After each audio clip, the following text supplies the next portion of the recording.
আপনারা বলেছেন তত্ত্বাবধায়ক সরকারের ব্যাপারে আমরা একমত আছি সকলেই।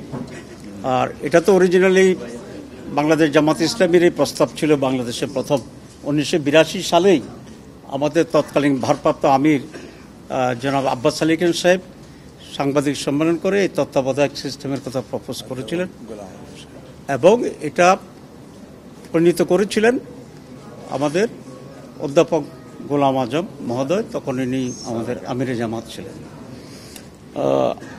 আজকে আলহামদুলিল্লাহ আমরা আবার সকলে এই বিষয়ে একমত হতে পেরেছি। এটা ফরমেশন নিয়ে আমাদের একটু ডিফারেন্স হচ্ছে। বাংলাদেশ জামাত ইসলামী যেটা বলেছে সেটা ফার্স্ট রিটার্নিং প্রধান বিচারপতি, এভাবে ওনাকে না পেলে বিচারপতি, আবার বিচারপতি, আবার বিচারপতি, 6th এসে আমরা বলেছি যে যদি এই জায়গায় আমরা কোনোভাবেই আসতে না পারি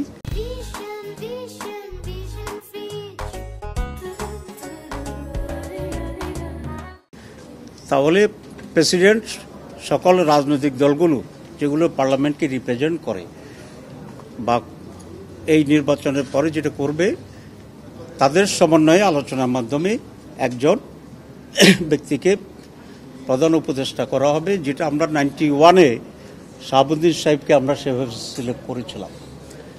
অনেকের প্রস্তাবিত ছিল এবং কমিশনেরও প্রস্তাব ছিল যে যদি এটা আমরা ফেল করি তাহলে প্রেসিডেন্টকেই তত্ত্বাবধায়ক সরকার হিসাবে আবার সে দায়িত্বটা দেওয়া। এক্ষেত্রে প্রায় সকলেই দ্বিমত পোষণ করেছে। টুকটাক একটু ডিফারেন্স আছে করার জন্য এবং আমরা এটার বিরোধিতা করেছি। আমরা মনে করি প্রেসিডেন্টকে জড়ালে আমাদের যা আবার অতীতে একটা অভিজ্ঞতা আছে সেরকম জটিলতা তৈরি হতে পারে। আমি বেশি ব্যাখ্যা দিচ্ছি না, আপনারা এগুলো জানেন। যে আলোচনাটা হয়েছে সকালে আমি এটা ব্রিফ করেছিলাম আপনাদেরকে যে আমরা প্রথম হাফে যেগুলো আমরা করেছিলাম এটা আমি রিপিট করতে চাই না। এখানে তত্ত্বাবধায়ক সরকারের ফরমেশনে যে সমস্ত ডিফারেন্সটা আছে এটা আগামীকাল আলোচনা হবে না, কমিশন বলেছে। এই পর্যায়ে স্থগিত থেকে এটা পরবর্তী আবার যে আলোচনা শুরু হবে তখন এই বিষয়ে আমরা একটা চূড়ান্ত সিদ্ধান্ত গ্রহণ করতে পারবো। তো আজকে বেশি সকালে আমরা ঐকমত্য হয়েছে একটা বিষয়ে যেটা ডিলিমিটেশনের ব্যাপারে আমরা বলেছিলাম।